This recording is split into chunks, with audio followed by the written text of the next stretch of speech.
Esta emisora, en cadena con la red de radios universitarias del Ecuador, presenta Universidad Sin Fronteras. Entrevistas, comentarios, análisis, discusiones, en una sola voz. Universidad Sin Fronteras. Una producción original de la RUE 2021.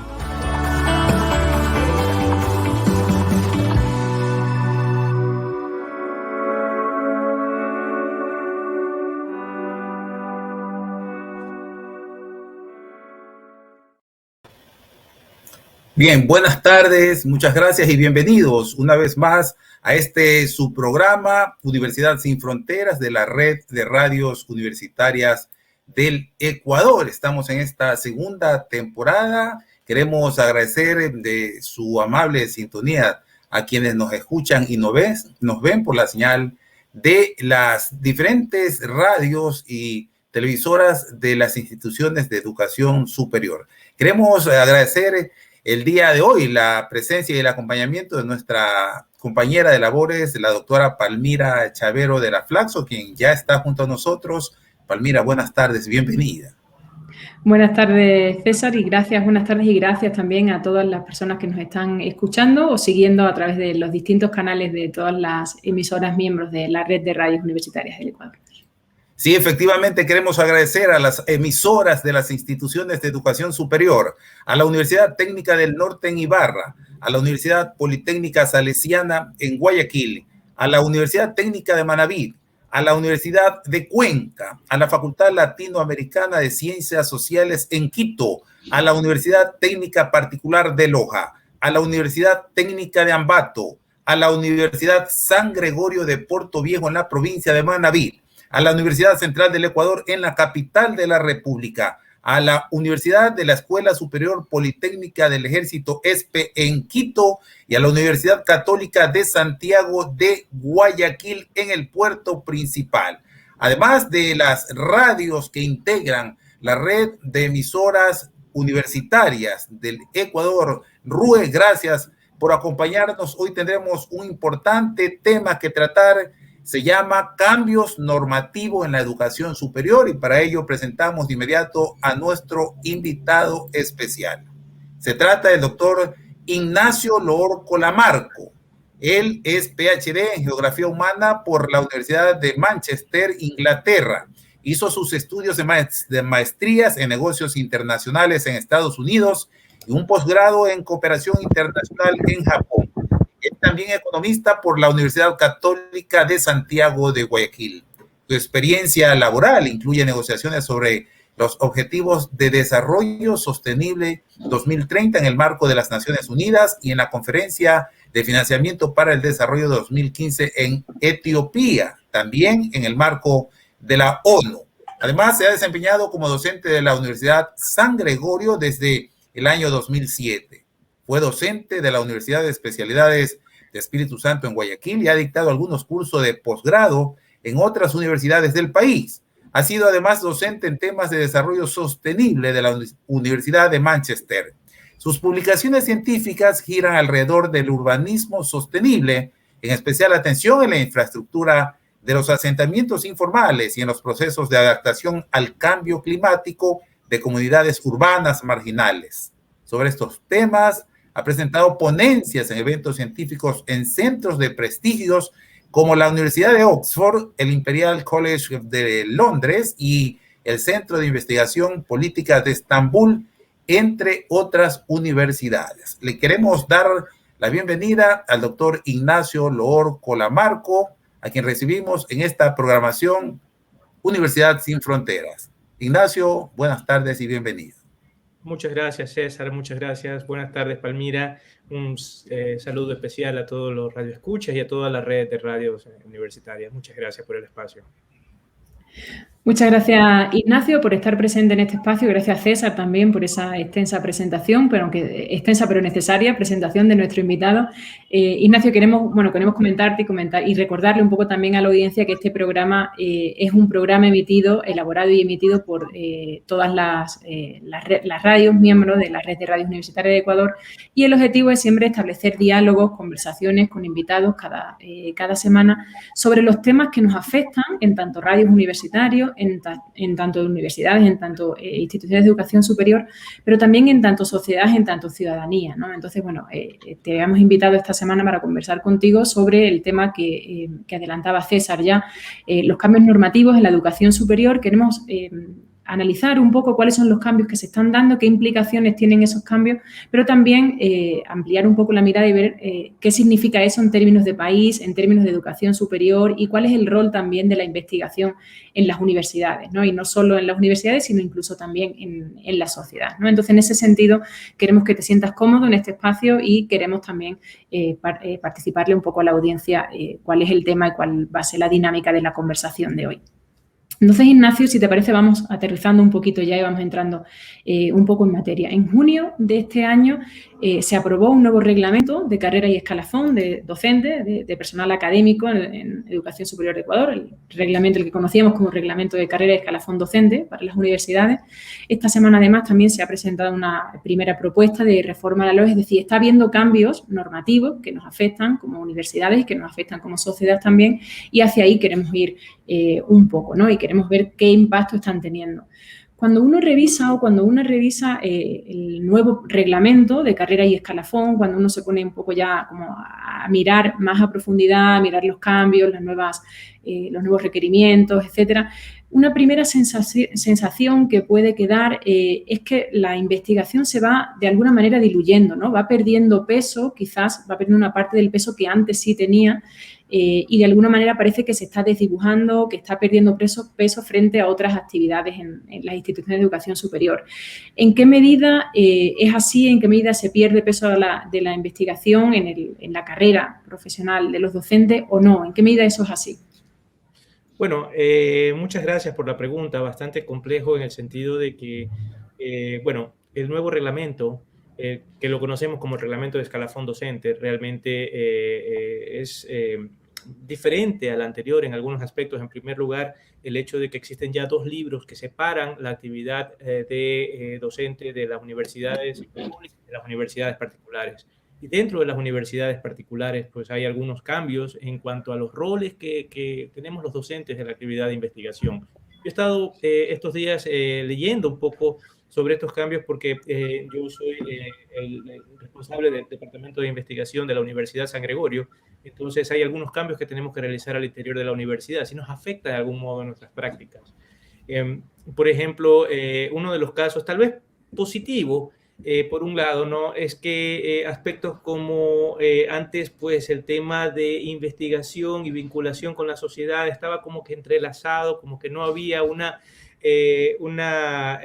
separación muy clara entre qué tipo de actividad implica investigación y qué tipo de actividad vinculación.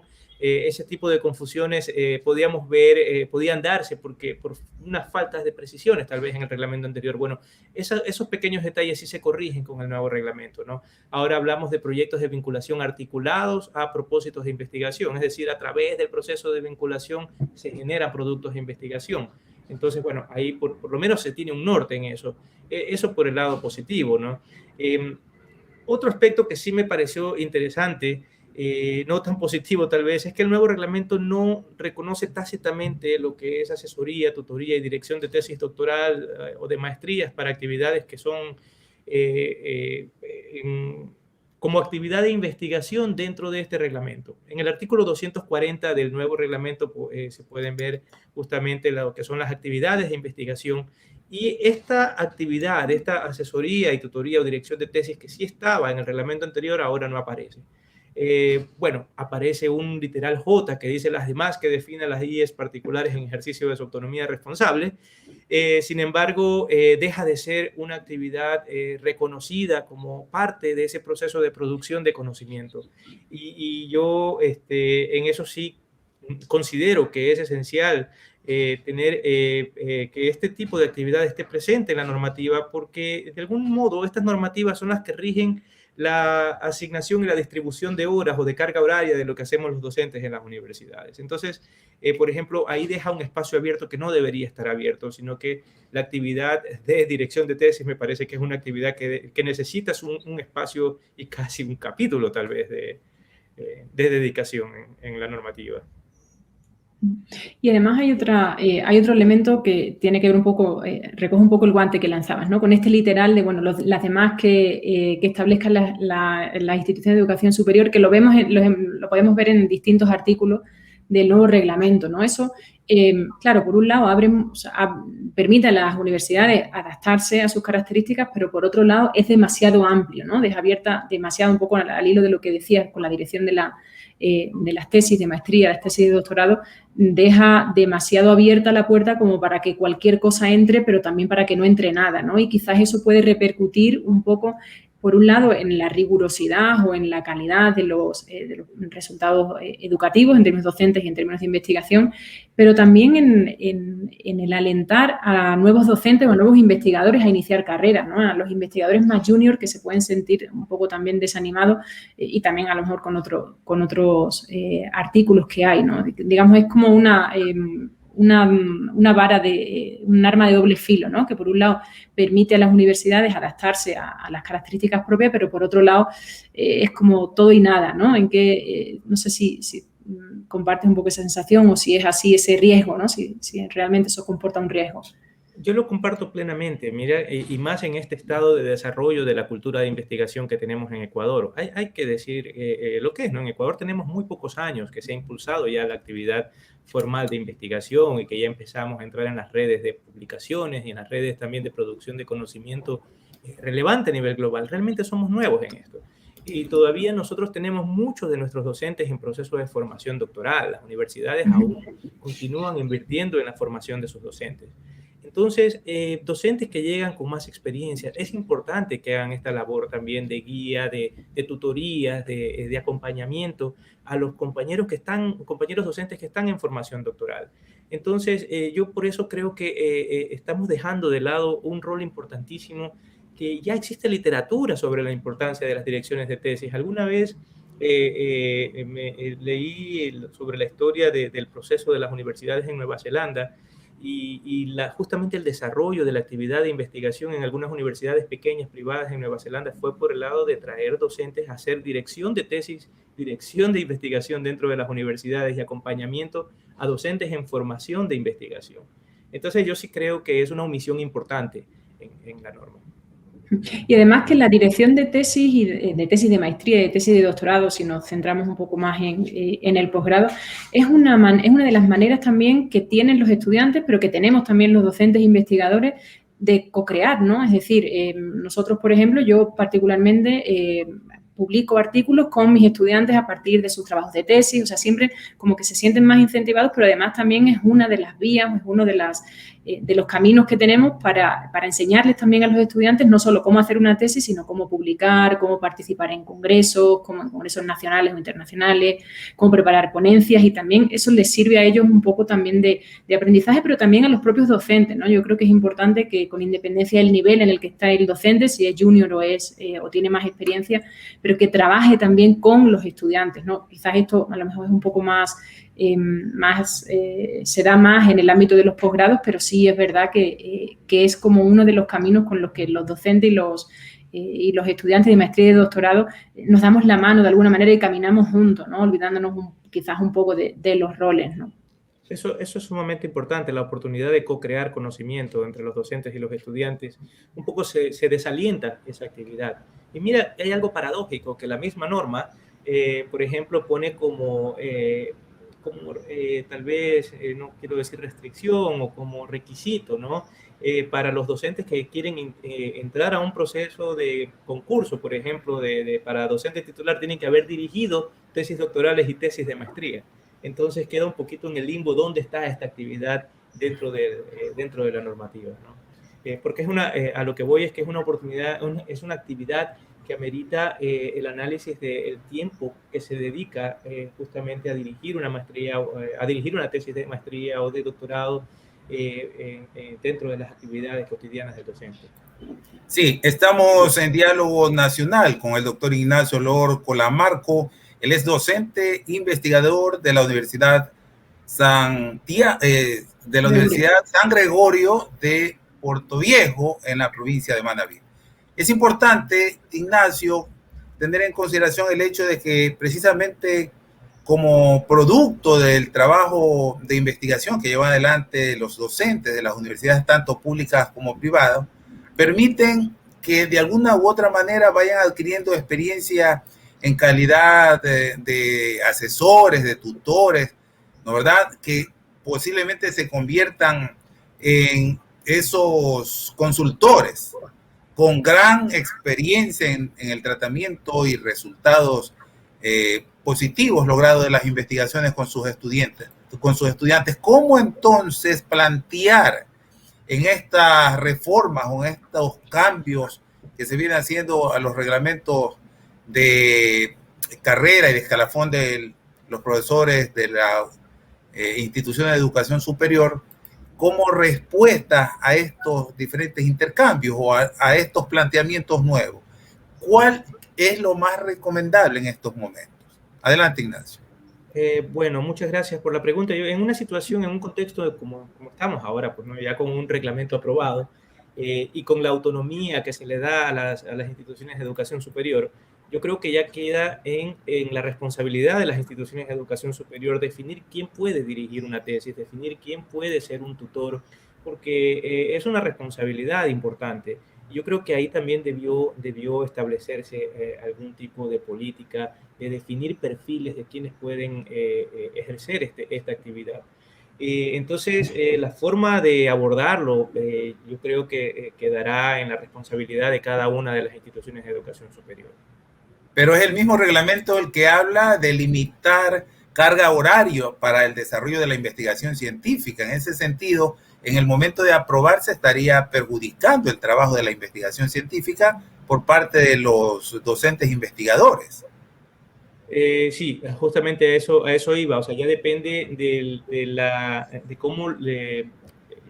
responsabilidad con que la universidad aborda el problema. Lo podemos enviar a literal J, todo lo demás que diga la universidad, ¿no? Todo lo demás las posibles actividades. Sí, pero dentro de eso también hay que reconocer que el proceso de tutoría, el proceso de guiar una es un proceso que implica algo de experiencia, algo de conocimiento, que requiere cierto perfil y estos perfiles no están definidos en la norma. Podríamos también considerar algún pedido de las autoridades del mismo gobierno. O sea, en esas reformas exigir al régimen que realmente se revea esta situación. Me parece importante ponerlo sobre la mesa. Esto es algo sobre lo que hay que debatir, porque mira que eso tiene una implicancia directa en la calidad del producto de investigación. Ignacio, comentabas antes un poco la paradoja o la contradicción de reducir el peso de la dirección de la maestría o que no compute, pero que sin embargo sea un requisito, ¿no? Y aquí quizás para la estabilización, ¿no? Para un concurso de méritos y oposiciones para profesor titular. Y aquí sí hay algo que yo tampoco quisiera dejar escapar porque me parece importante, ¿no? Justamente cuando se establecen los requisitos para el concurso de méritos y oposiciones para profesor titular, auxiliar, agregado o principal, aquí hay otro de los elementos que también por eso yo te decía al principio, uno tiene la sensación de que se desdibuja la investigación, ¿no? Porque se aumenta el periodo exigido de docencia, es decir, un profesor titular agregado va a necesitar 8 años de experiencia para estabilizarse en su carrera docente y, sin embargo, la investigación apenas se le exigen 12 meses de experiencia, ¿no? Es como que hay un desequilibrio ahí muy fuerte que acaba complicando un poco la estabilidad laboral de los docentes que se estén incorporando, que vayan a incorporarse, y también acaba quitándole fuerza o quitándole peso al propio desarrollo de la investigación como parte del perfil de un académico, ¿no? En eso estoy totalmente de acuerdo. Como que se desalienta la actividad de investigación como algo profundamente riguroso y como algo que debe tomarse con mucha seriedad, ¿no? Realmente yo lo que intuyo aquí es que esta actividad de tutorías de tesis, por ejemplo, que es una actividad deseable para construir currículum para el docente y para poder acceder a las oportunidades de crecimiento a lo largo del escalafón, serán, yo me imagino que actividades que no requerirán cierto rigor o cierto perfil en los docentes para hacerlo, porque alguien tendrá que hacer esta actividad de dirección de tesis. La pregunta es dónde está en el reglamento y qué perfiles, si se norma o no se norma, se debe o no se debe normar. Mi criterio es que se debe normar por la importancia que esto tiene en la calidad de la producción de conocimientos. Tienes el micro apagado, César, no te estamos escuchando. Queremos indicar que ustedes se encuentran en el programa Universidades Sin Fronteras de la Red de Radios Universitarias del Ecuador. Nos vamos a ir a un pequeño corte en este importante diálogo para volver con ustedes, para retornar con más de esta importante información. Vamos a la pausa y retornamos.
Continuamos en Universidad Sin Fronteras de la Red de Radios Universitarias del Ecuador.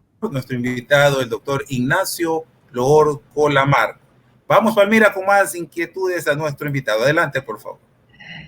Seguimos así con el diálogo con Ignacio Loor, jefe del Departamento de Investigación de la Universidad San Gregorio. Ignacio, estábamos comentando antes un poco el tema de las direcciones de tesis, de maestría, de doctorado. Hemos hablado un poco también de la estabilidad, de los requisitos para entrar en el escalafón, etc. Vamos a ir avanzando a nuevas características, a nuevas dimensiones de este nuevo reglamento, ¿no?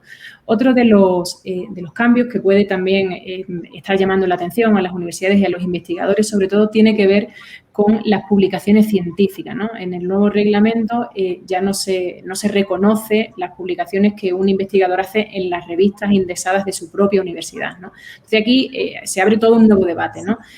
Obviamente las publicaciones científicas, las publicaciones en revistas indexadas son un elemento importante en la carrera investigativa de todos los académicos, y aquí está el debate que tenemos siempre de prevenir la endogamia, ¿no? Es decir, podemos caer en el error de que uno siempre publique en la misma revista en la que tiene un amigo o en la que es de su propia universidad y no sea, en realidad, el trabajo no pase por revisión de pares ciegos tan estricta o, digamos, sea más flexible eso. Pero, por otro lado, también tenemos el otro extremo, ¿no? Es decir, que el hecho de no reconocer la publicación en las revistas propias de la propia institución educativa hace que los investigadores no publiquen en sus propias revistas, que eso también es un problema, ¿no? Entonces, quizás se ha ido por la solución fácil sin pensar bien o sin buscar otra solución o sin pensar en las consecuencias o cómo se debería haber resuelto esto.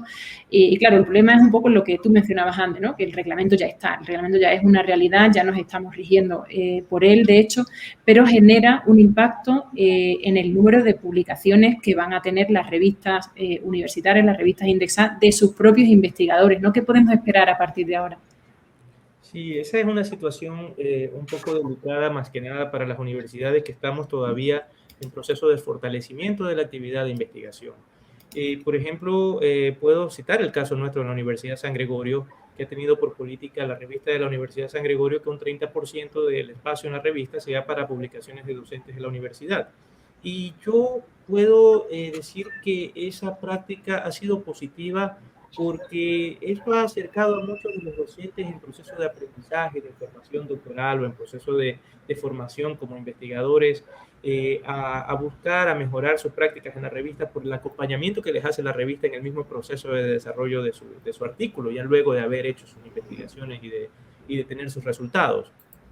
Entonces, esto un poco, si bien no es necesario que exista una revista para hacer ese acompañamiento, por otro lado, sí era una oportunidad como para empezar su actividad como publicando en revistas científicas, ¿no?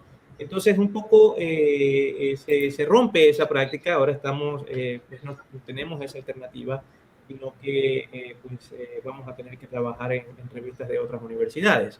Ahora, eso también tiene sus ventajas, ¿no? Justamente el debate eterno de si voy a publicar en la revista de mi misma universidad o no, pero yo creo que llega un momento en que ya en la carrera de un docente investigador que se conoce prácticamente con las personas de la red, al menos en cierta ubicación, en cierto territorio, y por último deja de ser relevante en qué revista una persona ya con cierta experiencia, con cierto tiempo de investigación, ya deja de ser relevante la revista en la cual se le presenta la oportunidad cuando se quiere escribir en una revista local, al menos, ¿no? Entonces, yo creo que de ahí lo que queda por hacer, crear espacios de acompañamiento de los docentes que están en formación. Más que nada es el momento lo que yo creo que es importante considerar, ¿no? Si bien a la larga sí creo que es mejor que uno no necesariamente escriba en la revista de la propia universidad por diferentes factores que se pueden dar, ¿no? Puede haber influencia o no, no lo sabemos. Sin embargo, existe un momento todavía en el que estamos en proceso de fortalecimiento de esta actividad y ese proceso de formación todavía, yo creería que la mayoría de universidades en el Ecuador todavía todavía reconocemos que necesitamos fortalecer la actividad de investigación. Entonces es esa parte de la que yo creo que tal vez hubiéramos necesitado un poco más de tiempo de trabajar junto a una revista propia y tener ese espacio todavía como una oportunidad de desarrollo. Sí, habrá que considerar, Ignacio, habrá que considerar el hecho de que esa apertura que posiblemente permita trabajar en equipo con docentes investigadores de otras universidades del mundo, logran publicaciones en revistas indexadas o en plataformas de otros países que no sean el propio, podría ser una salida a esta alternativa. Sin embargo, creemos importante que efectivamente hay un limitante en el que, como para dar los primeros pasos, los investigadores ecuatorianos puedan ir avanzando para hacer publicaciones en sus propias revistas o en revistas al interior del país. Ignacio. A ver, eso es muy importante, el tema del momento.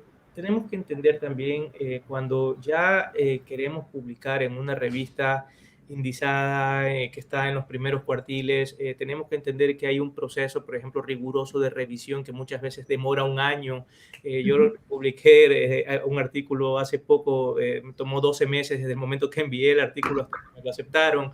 Y bueno, son los tiempos creo que normales en algunas disciplinas, no puedo hablar por todas las disciplinas, pero al menos es algo que es frecuente.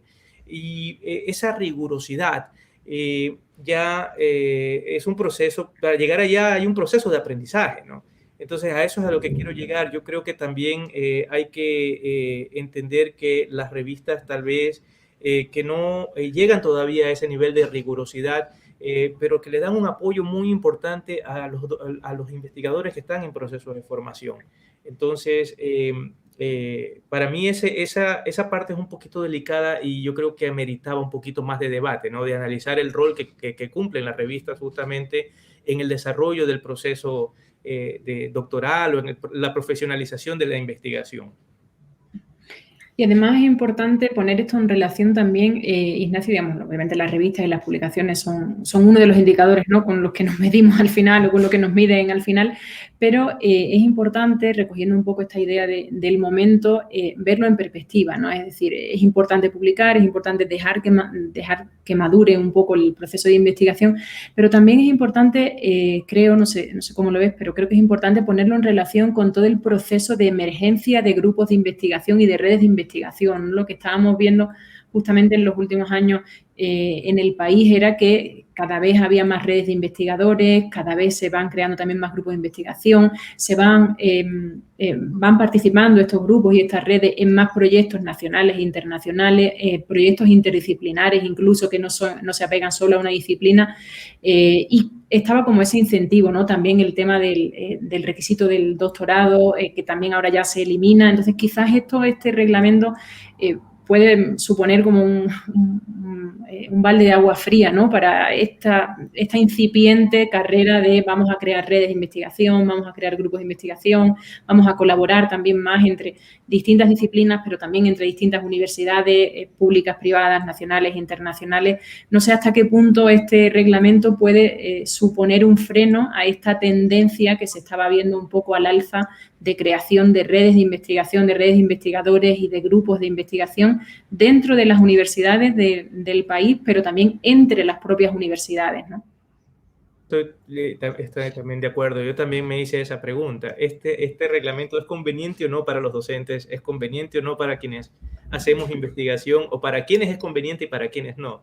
Yo creo que el proceso yo creo que la perfección del docente y del investigador es un camino largo, pero también que tiene que valer la pena recorrerlo, ¿no? Más allá de todo el esfuerzo y de todo de toda lo gratificante que nos resulta a los investigadores llegar a resolver nuestros problemas de investigación, también debe, yo creo, que ir de la mano con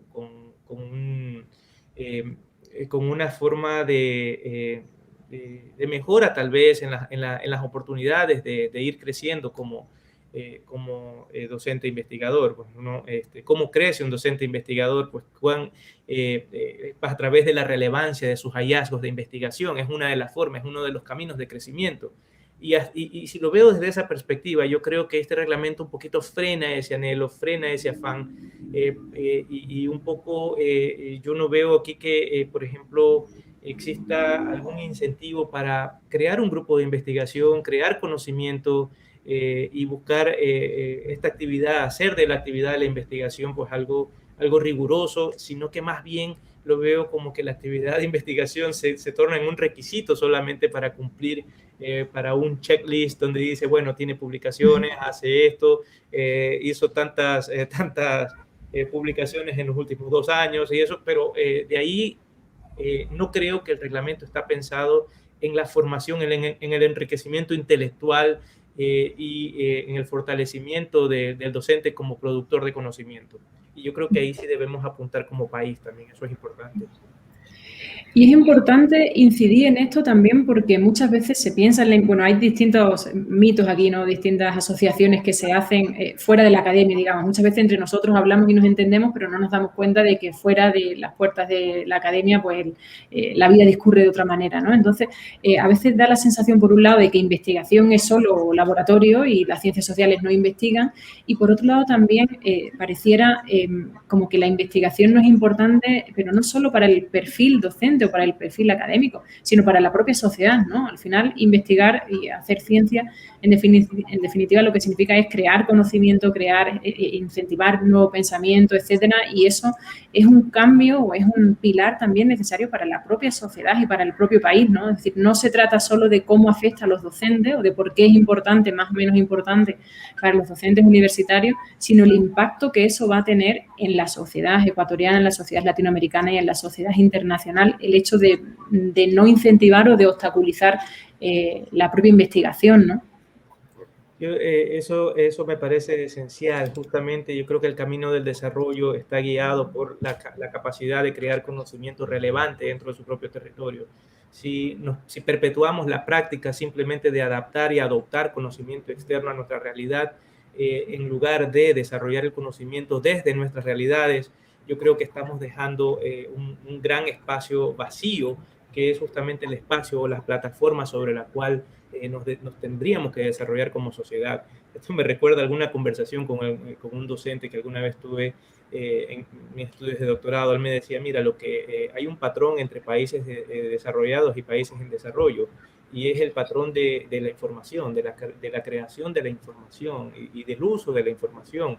En un país desarrollado lo que tienes es un proceso dinámico, vivo, de creación sistemática de información, y en un país no desarrollado lo que tiene son esfuerzos dispersos de personas tratando de crear conocimiento, pero no es un conocimiento que se articula y se sistematiza, ¿no?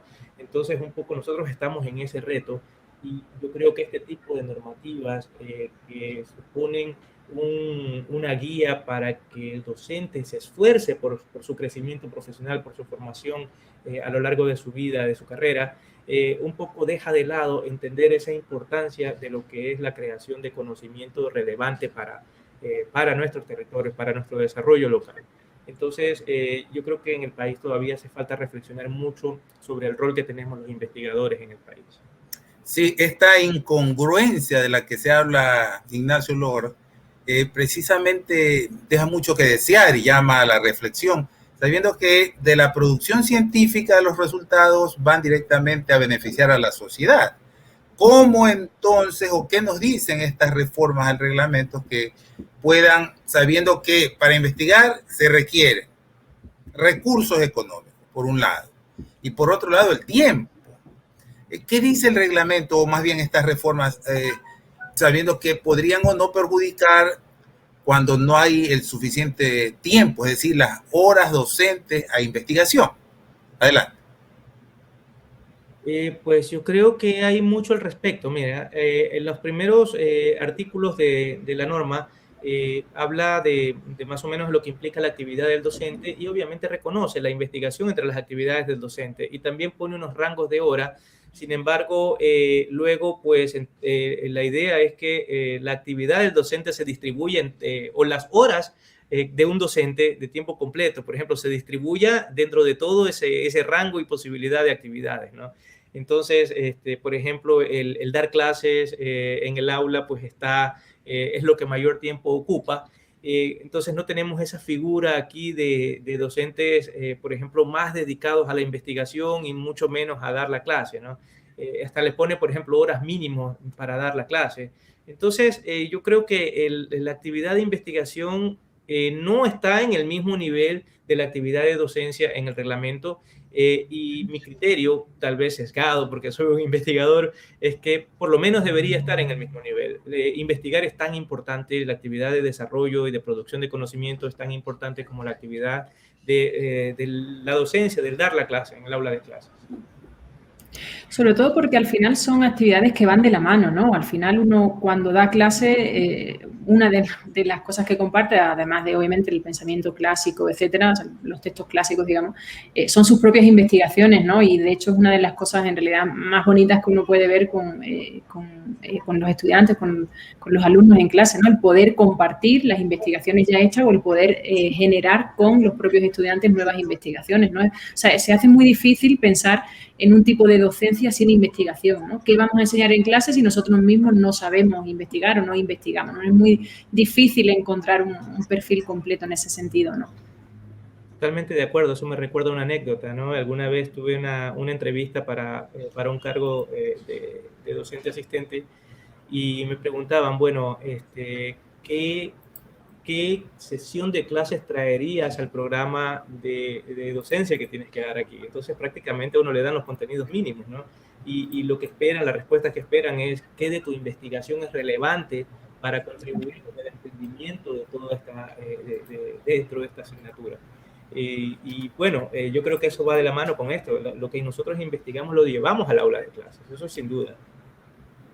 Bien, hora de ir a un nuevo corte comercial. Importante diálogo con el doctor Ignacio Loor, pero al volver queremos saber cómo se preparan las universidades en la provincia de Manabí para, en la producción científica, aportar con la sociedad, no solo de la provincia, sino del país. La pausa y retornamos.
Seguimos en el programa Universidad Sin Fronteras de la Red de Radios Universitarias del Ecuador, en diálogo con el doctor Ignacio Loor Colamarco, docente investigador de la Universidad San Gregorio de Puerto Viejo en la provincia de Manabí. Mi querida Palmira, tenemos más inquietudes en este bloque final del programa Universidad Sin Fronteras. Adelante.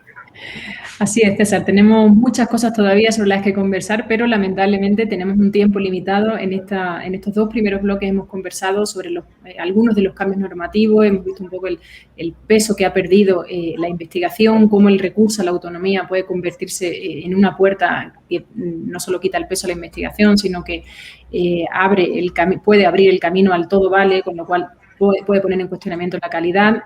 Se nos queda un poco también, que emplazamos para otro programa, todo el tema de los recursos económicos, ¿no? Cómo no es posible hablar de garantizar la autonomía si no es a través de garantizar la supervivencia económica de las universidades, que es lo que permite un poco ese desarrollo económico, ¿no? Tenemos muchas cosas todavía sobre las que conversar, pero en este último bloque, y atendiendo un poco a la naturaleza de la red de radios universitarias de Ecuador y al pluralismo que representa la propia RUE, queremos aprovechar que Ignacio está hoy con nosotros para hablar sobre el estado de la investigación y sobre las universidades en la provincia de Manabí, ¿no? A veces, cuando pensamos en la educación superior, cometemos los errores, digamos, de pensar solo en las grandes ciudades y queremos también acercarnos a esas realidades, ¿no? Entonces, partimos un poco de la idea, Ignacio, o se parte un poco de esa asociación de que las universidades fuera de las grandes ciudades, fuera de Quito, Guayaquil y Cuenca, están más cerca de los problemas de la ciudadanía, están tanto en investigación como en docencia, están más vinculadas, ¿no? a la gente, a la vida real, al territorio, a los problemas reales, ¿no? Tanto de los estudiantes como de la propia sociedad. Cuéntanos un poco si eso es así, si es un mito, cómo estamos en ese sentido, Ignacio,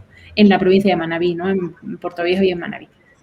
Bueno, muchas gracias. Yo creo que aquí existe un compromiso de los docentes doctorandos, de los que están en proceso de formación y los que ya son investigadores formados en investigar el territorio. Y eso me ha parecido bastante importante y en diferentes líneas. Aquí he podido ver de cerca el interés en temas que vayan de la mano con los objetivos de desarrollo sostenible. Por ejemplo, en la Universidad San Gregorio hay investigadores preocupados por el desarrollo de materiales sostenibles, materiales locales, por ejemplo, por temas de patrimonio cultural, de patrimonio natural. Y también pues he visto en otras universidades también preocupación por temas biológicos en la región. Entonces, eso me pareció muy importante, pero algo que me ha parecido también me ha parecido muy grato es una iniciativa que ha tenido el GAT provincial de Manabí, justamente en invitar a las universidades manavitas a proveer soluciones.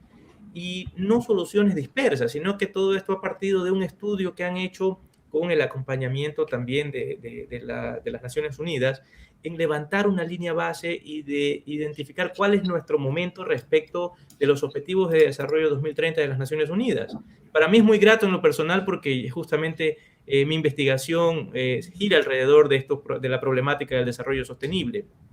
Entonces, en esto, pues, se nos ha invitado a las universidades a ser parte de este proceso de abordar los problemas, abordar los desafíos que tiene nuestro territorio respecto de los objetivos de desarrollo del 2030. Entonces, en eso estamos preparando justamente todas las universidades, sé que lo estamos haciendo, pues preparando algunos proyectos para luego conversarlo con las autoridades territoriales aquí en la provincia, no solamente el GAT provincial, sino también con los municipios, para buscar soluciones conjuntas a los desafíos que tenemos en el territorio. Eso me ha parecido bastante importante y lo bueno es que tenemos acompañamiento aunque son muy pocos, hay muy pocos investigadores experimentados, formados por mucho tiempo, pues yo diría que la mayoría de los investigadores aquí en la provincia todavía estamos en proceso de formación realmente, aunque bueno, cuando hablamos de investigación es un proceso, la formación es un compromiso de vida, ¿no? Pero creo que esto es muy importante porque veo que hay una alineación entre los objetivos que tenemos o los desafíos que identificamos para nuestro territorio con nuestras actividades docentes, nuestras actividades de investigación y nuestras capacidades de vincularnos justamente con la solución de estos problemas. Sí, sigue nomás, mi querida Palmira.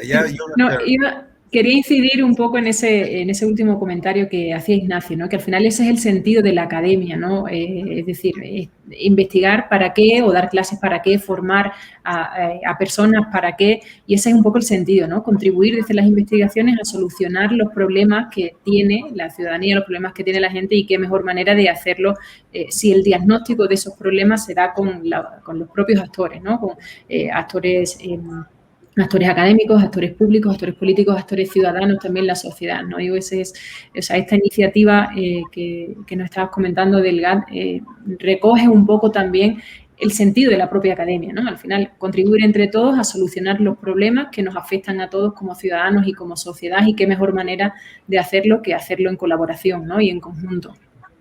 Sí, a mí me parece, incluso me quedé gratamente sorprendido con la metodología, porque es casi una etnografía que han hecho en el proceso de recogimiento de las necesidades, ¿no? Porque han trabajado con las poblaciones, con los territorios más pequeños. Manabí es una provincia con poblaciones muy dispersas, ¿no? Y es una provincia, es un territorio amplio. Entonces, ese trabajo de acercarse a cada uno de los territorios, identificar sus necesidades y tratar de sistematizar esto, es un trabajo que debía hacerse hace mucho tiempo, pero que también nos abre los ojos a nosotros, a las universidades, para orientar justamente el proceso de formación a nuestros estudiantes y también el proceso de investigación. Los esfuerzos que tengamos de investigación, pues, pueden ir más orientados con mucho más fortaleza justamente a abordar los problemas territoriales. Y eso me parece que es una oportunidad bastante importante, y que si logramos tener fondos para investigación y si logramos comprometer a nuestra sociedad investigadora en abordar estos problemas, pues yo creo que tendremos en unos pocos años pues tendremos una incidencia de la producción del conocimiento en el desarrollo territorial. Sí, y estamos seguros que esos resultados positivos van a llegar, ¿no? Con ese esfuerzo mancomunado. Pero es importante el hecho de que este plan de desarrollo 2030 de los gobiernos autónomos descentralizados en la provincia de Manabí, con la participación de las universidades manabitas, vaya enfocado en la búsqueda de soluciones a problemas palpables, a esos problemas macros, por decirlo así, o más visibles que enfrenta la sociedad en la provincia de Manabí, por ende el Ecuador.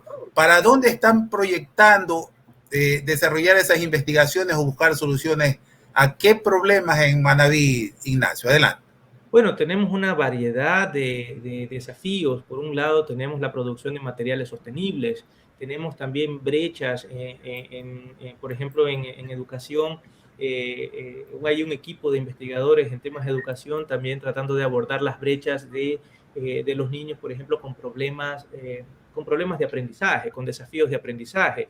También tenemos muchas brechas en el acceso a la salud y es otro de los proyectos que estamos, desde al menos de los que conozco, desde la Universidad de San Gregorio, uno de nuestros proyectos justamente aborda estos problemas territoriales en el acceso a la salud. También tenemos problemas con contaminación de nuestros recursos hídricos. Es otro de los proyectos que nosotros intentamos hacer incidencia justamente en la recuperación de la funcionalidad ecológica de nuestros recursos hídricos. Entonces, los problemas que se intentan abordar son múltiples. Por otro lado, podemos hablar también de problemas de recuperación de memoria histórica. Nosotros también tenemos aquí en Manabí muy poco conocimiento o muy pocos años de memoria histórica y es todo un desafío de nosotros el saber qué pasaba con nuestras culturas antes incluso podemos hablar de un par de siglos atrás, nada más, a lo mucho podremos tener nosotros algo de claridad sobre lo que ha sido nuestra historia. Es muy difícil para nosotros irnos más atrás en el tiempo. Entonces, todo este tipo de desafíos lo intentamos abordar y todo este tipo de desafíos fueron identificados en este trabajo que ha hecho o que ha impulsado el gobierno provincial en Manabí.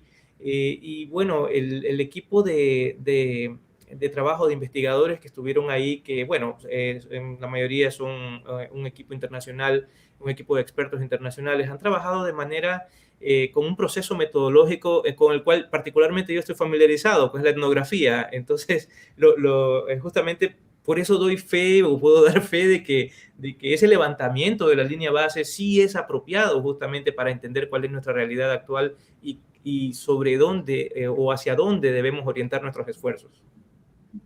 Y teniendo en cuenta, Ignacio, justamente esa multiplicidad de problemas y de elementos todavía por estudiar, por investigar, que nos comentabas, ¿no? Desde la salud hasta los recursos hídricos, pasando por muchos otros elementos y seguro que otros muchos que también todavía se nos han quedado por ahí. También podemos interpretar eso como una invitación o como una necesidad de cooperación y de colaboración entre las propias universidades de la provincia, ¿no? Quizás es el momento de hacer más énfasis en que para solucionar estos problemas tengan que colaborar o que cooperar o se anime un poco más a cooperar entre las distintas universidades de la provincia de Manabí. ¿Se está proyectando esa cooperación? ¿Es un escenario esperado o ya estáis trabajando en eso? ¿Cómo se está enfrentando eso justamente por la complejidad de los problemas a resolver, ¿no? Ese comentario es muy importante y mira que ya estamos justamente ahora en una experiencia con esto.